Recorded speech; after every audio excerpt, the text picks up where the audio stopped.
ለልብ ህመምና ለስኳር ተጋላጭ የሆኑ ሰዎች የአቮካዶን ፍሬ ሻይ መጠቀማቸው የደም ቧንቧን እንዳይደፍንና ስኳር እንዳይዋዥቅ ይረዳል። እንዴት እንጠጣው የሚለውን ነው የምናየው። ለኮሌስትሮል በሳምንት 3 ቀን በባዶ ሆድ 1 ሲኒ መጠጣት ነው። ለህመምና ከትውስታ ጋር በተገናኘ ችግር ላለባቸው ሰዎች ለ10 ተከታታይ ቀናት ጠዋት በባዶ ሆድ 1 ሲኒ መጠጣትና ከዚያ በኋላ ለ1 ሳምንት ደግሞ እረፍት መውሰድ ነው። ከዚያም ከ1 ሳምንት በኋላ እንደዚሁ እየቀጠልን እረፍት እየሰጠነው ሰውነታችንን እየቀጠልን መጠቀም እንችላለን። ከ12 ዓመት በታች ያሉ ልጆች የአቮካዶ ፍሬን ሻይ መጠቀም የለባቸው።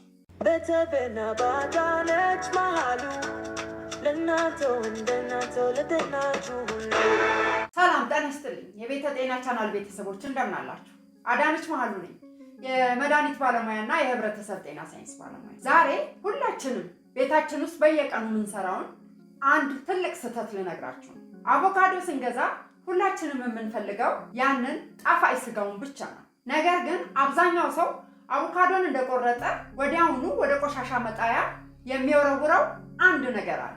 እሱም ፍሬው ነው። ዛሬ የምነግራችሁ መረጃ ተራ ወሬ ሳይሆን በሳይንሳዊ ላቦራቶሪዎች የተረጋገጠ እውነት ነው። አቮካዶ ስንበላ የምንጥለው ፍሬ ሳይንቲስቶች ሜዲካል ጎልድ ማይን ወይም የመድኃኒት ማዕድን ብለው ይጠሩታል። ይህ ፍሬ እንዴት አይምሮአችሁን ከእርጅና እንደሚጠብቅ፣ መገጣጠሚያችሁን እንደሚያክምና የልብ ጤናችሁን እንደሚጠብቅ በዝርዝር እናያለን። አብራችሁን ቆዩ። ክፍል 1 የአቮካዶን የአንቲኦክሲዳንትነት ኃይሉንና የሳይንስ ምስክርነቱን እናያለን። የአቮካዶን ለምን ፍሬውን ብላችሁ ተጠይቁ ይሆናል። አድቫንስድ ኢን ፉድ ቴክኖሎጂ ኤንድ ኒውትሪሽናል ሳይንስ የተባለው ሳይንሳዊ መጽሔት ባወጣው ጥናት መሰረት የአቮካዶ ፍሬ ከስጋው ይልቅ እጅግ የላቀ ፌኖሊክ ኮምፓውንድስን ይዟል። በተጨማሪም ዩኒቨርሲቲ ኦፍ ቴክሳስ በተደረገ ጥናት እንደሚያሳየው በፍሬው ቅርፊት ውስጥ ብቻ 116 የሚሆኑ ለጤና ጠቃሚ የሆኑ ውህዶች ተገኝተዋል። ከነዚህም ውስጥ ፍላቮኖይድስ እና ፕሮአንቶሳያናይድስ የሚባሉ ይገኙበታል። እነዚህ ውህዶች በሰውነታችን ውስጥ የሴል መጎዳትን ይከላከላሉ። እድሜያችን ከ50 በላይ ሲሆን ሰውነታችን ሴሎችን የመጠገን አቅሙ ይቀንሳል። ይህ ፍሬ ደግሞ ያንን ክፍተት ይሞላል። ቆዳችሁ እንዳይረበሽና የውስጥ አካላቶቻችሁ እንዳያረጁ እንደ ጋሻ ሆኖ ያገለግላል። ክፍል 2 አቮካዶ የአእምሮ ጤናንና ትውስታን እንዴት እንደሚጠብቅ ደግሞ እናያለን። ይህ ክፍል ለሁላችንም ወሳኝ ነው። ጆርናል ኦፍ ፋርማኮሎጂ ላይ የወጣው ጥናት የአቮካዶ ፍሬ በአንጎላችን ውስጥ ያለውን የትውስታ መልእክተኛ ወይም አሴታይል ኮሊን የሚሰባብሩ ኢንዛይሞችን የማገድ ብቃት እንዳለው አረጋግጧል። ሳይንቲስቶቹ እንደሚሉት ይህ ፍሬ እንደ አሴታይል ኮሊንስትሬዝ ኢንሂቢተር ሆኖ ያገለግላል። ይህ ማለት እንደ አልዛይመር ያሉ በሽታዎችን ለመከላከልና በትኩረት የመስራት አቅምን ለመጨመር ሳይንሳዊ መሰረት አለው ማለት ነው። ይህ ማለት ትኩረታችሁ እንዲጨምር፣ አእምሮአችሁ ንቁ እንዲሆንና የመርሳት አደጋን ለመቀነስ ይረዳል። ክፍል 3 የአቮካዶ ፍሬ የልብ ጤናና ኮሌስትሮል ላይ የሚያሳየውን ኢፌክት ነው የምናየው። ስለ ልብ ጤና ስናወራ ፕላንት ፉድስ ፎር ሂውማን ኒውትሪሽን የተባለው ተቋም ያደረገው ጥናት ይጠቀሳል።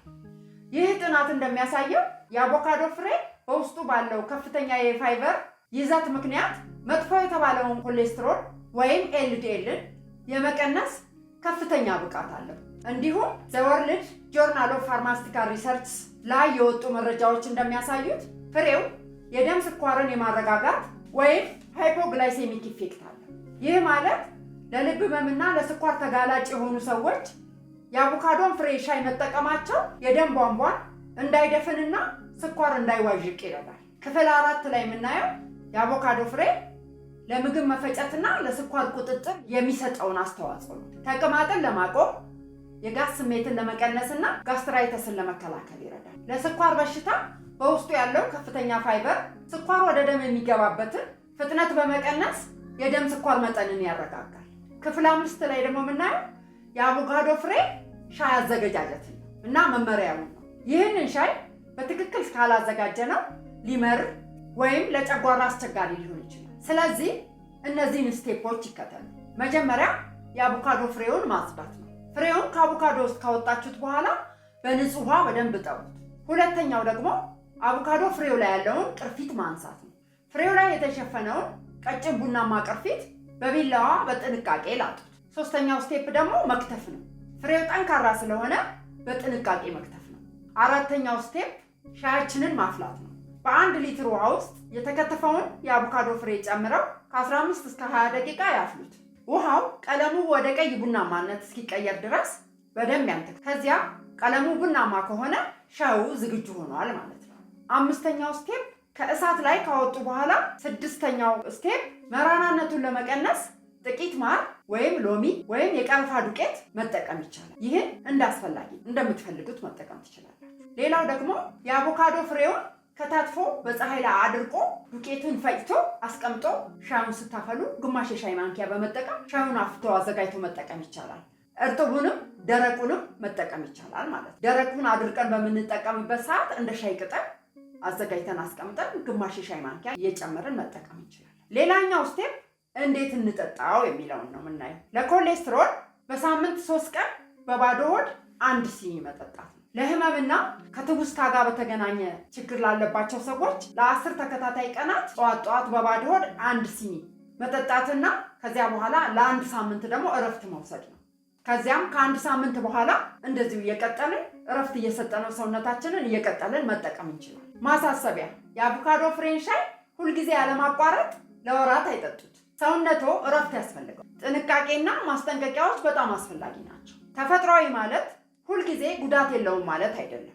ሌላው ማሳሰቢያ ደግሞ መውሰድ የሌለባቸው ሰዎች ናቸው። እነሱም ነፍሰ ጡርና የሚያጠቡ እናቶች። ይህም ማህፀንን ሊያነቃቃ ስለሚችል ለጽንሱ አደገኛ ሊሆን ይችላል። ሁለተኛው ደግሞ የኩላሊትና የጉበት ህመም ያለባቸው ሰዎች ይህንን መውሰድ የለባቸውም። ፍሬው በጉበትና በኩላሊት ስለሚጣራ ኩላሊትና ጉበት ላይ ጫና ሊያሳድር ይችላል።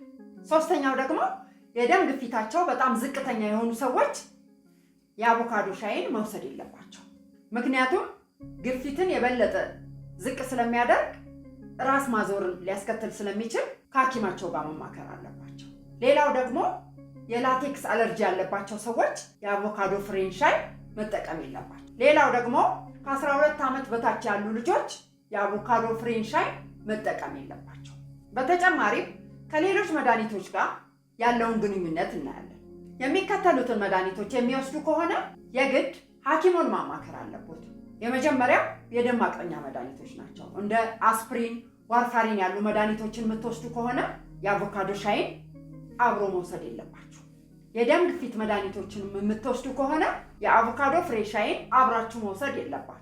እንዲሁም የስኳር መድኃኒቶች ኢንሱሊን፣ ሜትፎርሚንን የምትወስዱ ከሆነ ይህም ጥንቃቄ ያስፈልገዋል። ከላይ ከተጠቀሱት ጥቅሞች ውስጥ የትኛው ይበልጥ ያሳስቦታል? ትውስታን መጠበቅ፣ የደም ግፊትን መቆጣጠር ወይስ የመገጣጠሚያ ህመም?